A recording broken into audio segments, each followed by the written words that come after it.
రంగారెడ్డి జిల్లా శంషాబాద్ మండలం ముచ్చింతల అనే గ్రామంలో 45 ఎకరాల ప్రశాంతమైన వాతావరణం, 100కు పైగా దేవాలయాలు, దేవతామూర్తుల విగ్రహాలు, 216 అడుగుల భారీ లోహ విగ్రహం నిర్మించారు.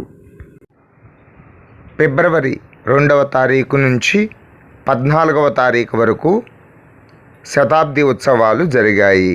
ఈ కార్యక్రమానికి రాష్ట్రపతి, ప్రధాని నరేంద్ర మోదీతో పాటు 9 రాష్ట్రాలకు చెందిన ముఖ్యమంత్రులు కూడా ఈ కార్యక్రమంలో పాల్గొన్నారు. చినజీయర్ స్వామి సంకల్పంతో ముచ్చింతల గ్రామంలో 2016లో ప్రారంభమయ్యాయి. 45 ఎకరాల విస్తీర్ణంలో 1000 కోట్ల ఖర్చుతో ఈ విగ్రహం నిర్మించారు. 2700 మంది శిల్పులు ఇందులో పాల్గొన్నారు.